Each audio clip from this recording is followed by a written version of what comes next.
दोस्तों अभी कुछ दिन पहले आपने ख़बरों के ज़रिए देखा होगा, पढ़ा होगा कि किस तरीके से बांग्लादेश का माहौल ख़राब था। वहाँ के हालात ठीक नहीं थे। हत्ता कि जो है वहाँ की सरकार भी बदल गई और जो वहाँ की प्राइम मिनिस्टर थी, पीएम थी शेख हसीना, उनको अपना देश बांग्लादेश छोड़कर भारत आना पड़ा और भारत में जो है पनाह लेनी पड़ी।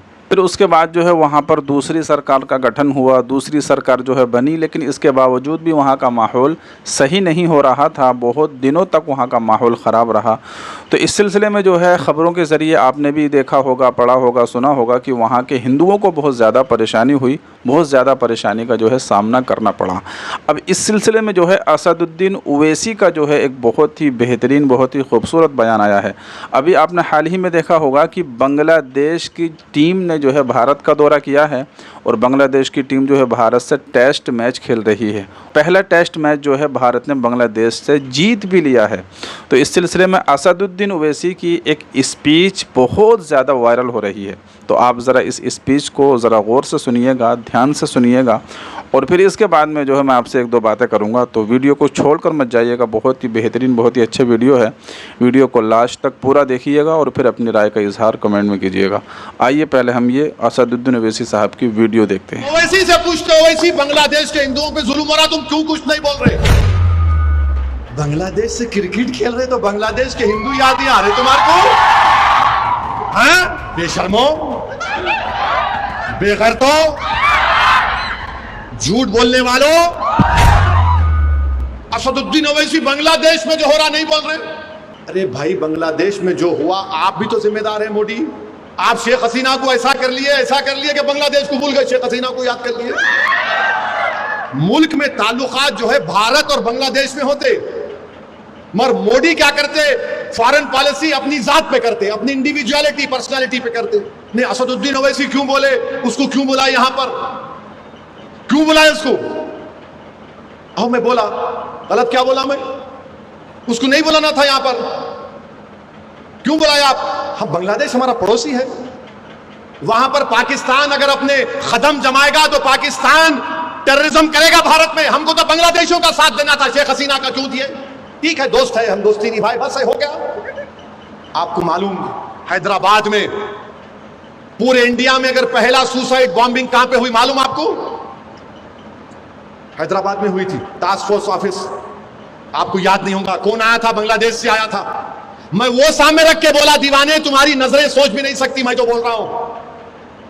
तुम बांग्लादेश से दोस्ती करो, रोको पाकिस्तान को वहां पर अपने कदम जमाने से। मगर नहीं, मोदी नहीं, Sheikh Hasina, no no no. अरे भाई, आपको उनसे इतनी मोहब्बत है, बोल लो, खत्म करो, पर बांग्लादेश को दोस्ती करो। नहीं, शेख हसीना, उन्होंने यहां बैठे हुए, वहां बैठ के हमारे को बोल रहे। अच्छा, फिर ये मेरे को गालियां दे रहे सोशल मीडिया पे, ओवैसी ऐसा बोला, ओवैसी ऐसा बोला।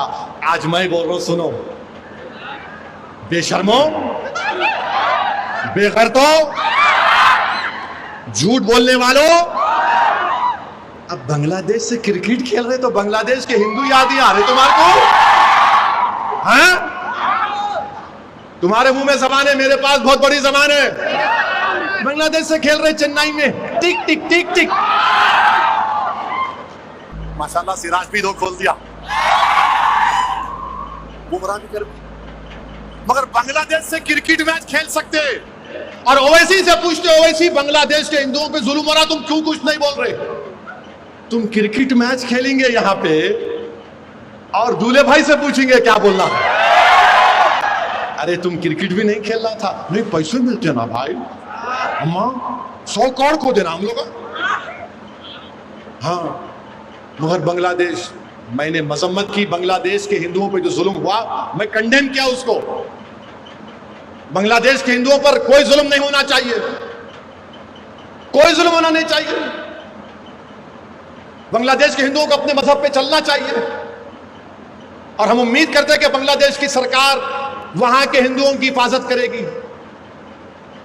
मगर नरेंद्र मोदी से हम पूछना चाह रहे हैं, आपके दुम छल्ले जो ओवैसी ओवैसी ओवैसी, कि डीजे लगा के नाचते का मेरा नाम लेके तुम लोग क्या तुम। तो दोस्तों देखा आपने, असदुद्दीन ओवैसी साहब का साफ तरीके पर कहना यही था कि अगर वहाँ के हिंदुओं को, हमारे हिंदू भाइयों को अगर परेशान किया जा रहा था तो फिर बांग्लादेश का बायकॉट होना चाहिए था। मैं ये नहीं कह रहा कि ज़िंदगी भर के लिए आप बायकॉट कर दें, लेकिन 1 साल के लिए, 2 साल के लिए, 3 साल के लिए उनसे खेलना बिल्कुल बंद करना चाहिए था। अब देखिए, ज़ाहिर है ये बात ठीक है कि खेल को सियासत से नहीं जोड़ना चाहिए, सियासत एक अलग चीज़ है, खेल एक अलग चीज़ है। लेकिन ये खिलाड़ी जो हैं उसी देश के हैं, उसी देश से ताल्लुक़ रखने वाले हैं, तो इसलिए कुछ न कुछ तो उसका बॉयकॉट करना चाहिए था, ताकि इन लोगों पर इस बात का असर हो और फिर आगे अगर कोई ऐसा मामला हो तो ये खिलाड़ी जो है उसमें आगे बढ़ चढ़कर हिस्सा लें और कोई ऐसी घटना ना घटे, ऐसी कोई परेशानी जो है किसी को भी ना हो, ना किसी हिंदू को हो, ना किसी मुसलमान को हो, किसी भी मुल्क के बाशिंदे को कोई परेशानी नहीं होनी चाहिए, उसको उसका पूरा हक मिलना चाहिए। तो होना तो यही चाहिए था कि उनसे कुछ दिन के लिए ना खेला जाए, उनका बॉयकॉट किया जाता। लेकिन बहरहाल बस वही है, सब पैसे का खेल है, अपना मफाद है, अपना फ़ायदा है। जहाँ पर अपना फ़ायदा नज़र आता है तो फिर इंसान जो है सारी की सारी चीज़ों को नज़रअंदाज कर देता है और अपना फ़ायदा सोचता है, दूसरा भाड़ में जाए, उससे उसे कोई मतलब नहीं होता है। तो बस यही है, कोई किसी का नहीं होता है, बस वक्ती तौर पर दिखाने के लिए जो है थोड़ी बहुत कोई किसी के लिए आवाज़ उठा देता है, वरना तो सब अपने ही बारे में सोचते हैं। तो असदुद्दीन ओवैसी साहब की ये स्पीच आपको कैसी लगी और ये उनका बयान आपको कैसा लगा, आप लोग कमेंट बॉक्स में अपनी राय का इजहार ज़रूर कीजिएगा और इस वीडियो को ज़्यादा से ज़्यादा शेयर कीजिएगा। दुआओं की गुजारिश है। अस्सलामु अलैकुम व रहमतुल्लाह।